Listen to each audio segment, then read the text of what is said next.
If you're a company leader or you work in marketing or human resources, internal comms, definitely communications, if you're, a content marketer, I would encourage you to take a couple hours and listen to or watch the one of the latest Joe Rogan Experience podcasts, where he had Mike Rowe, the former host of the show Dirty Jobs, on. Now, I love Mike Rowe, and I got to tell you, this show did not disappoint. Now, whether you like Joe Rogan or not, there were so many insights and aha moments in this podcast that can be applied to business and content and thought leadership and internal communications and all that I'm telling you, you got to listen to this. I'm going to give you some of the ones that jumped out for me. First, I will tell you that authenticity was probably the common denominator in across a lot of the discussion, and especially in the things that I'm going to talk about.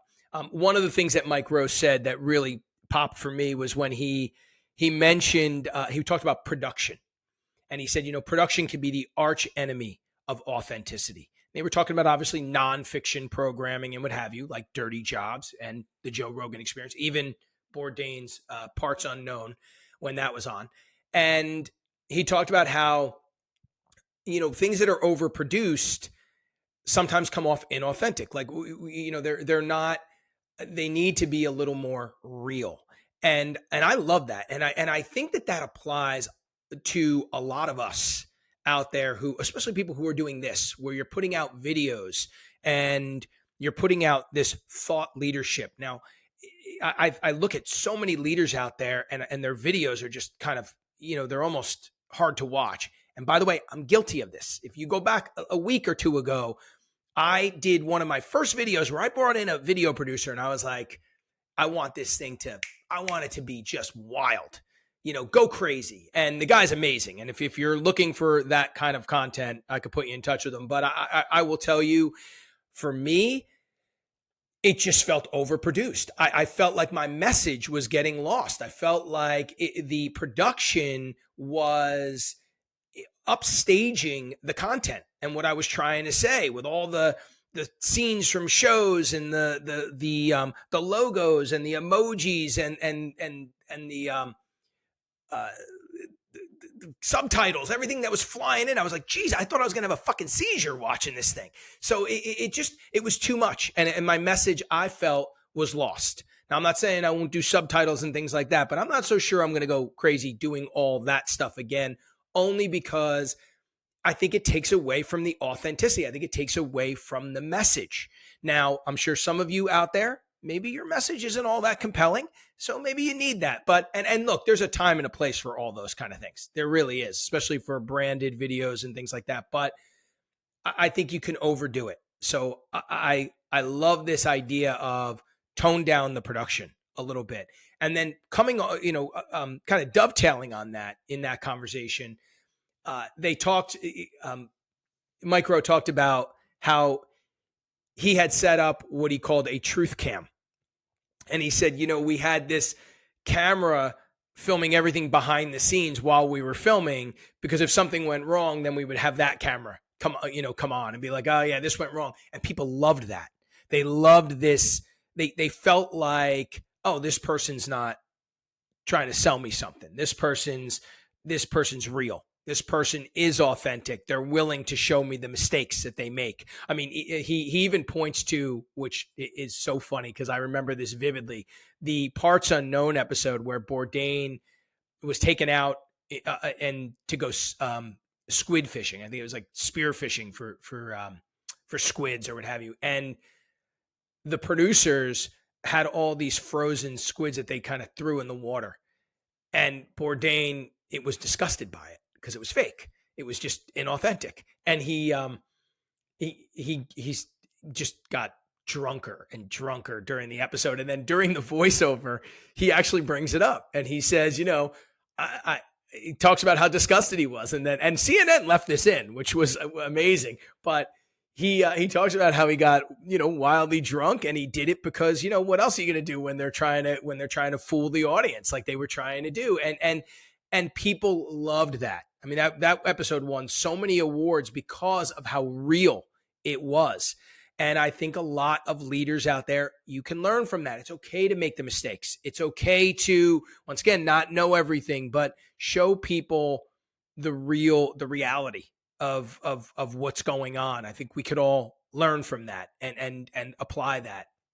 And then another thing they talked about, which I thought was really important, was how when it comes to these shows, the Joe Rogan Experience, Dirty Jobs, even Parts Unknown, the key to the success was the fact that the host was a proxy for the audience. In other words, the host didn't know everything. The host wasn't the expert. The host was just as in the dark as any audience member. And they went out and they learned from the guest. The guest became the star of the show. The guest was the expert. And boy, do I think a lot of leaders out there could learn from this, because look, if you're going to go on a show and be interviewed for a podcast or a webinar or whatever, fine. You're the expert. But you need to go the other way as well. You need to be a host where you don't know everything and you're willing to be vulnerable and you're willing to admit that you don't know what you don't know. And leaders do this. They'll host shows, but the problem is they always try to host it where they know just as much or a little bit more than the guest, because they don't want to be vulnerable. And they want to show that, look, I know just as much as this person. But that's not what people want to see. Remember, the audiences for these shows that we're talking about work for your company. They're the same. They're people. And they would love to see their leader putting themselves in the same position as them and learning about things like AI and emerging trends and things that, they want to learn about too. And it's okay to admit that you don't even know what you don't know and ask questions.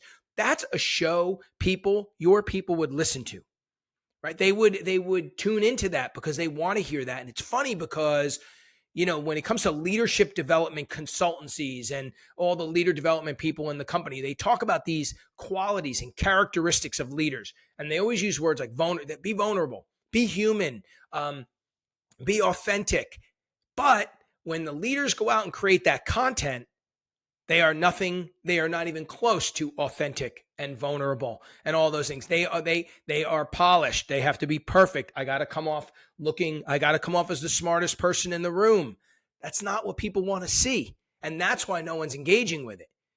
And that's why people, might not really like you or want to work for you, because you're a know-it-all. So take the time to put out that content where, you are vulnerable. And you're asking the questions, just like these folks did. That idea of being a proxy for your audience is such a big one for anybody who's putting content, especially, you can be a thought leader by not having the answers, believe it or not, right? Thought leadership can also be you talking to thought leaders and learning yourself. A lot of people don't see it that way. They don't think of the reverse. And those are the leaders that, people want to work for and want to work with and don't want to leave a company. Those are the leaders that retain their employees, the leaders that are authentic and humble and real and quote unquote human. So like I said,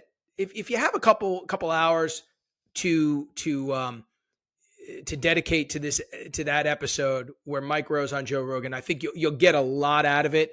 A lot of it applies to, the things that we do in the business world.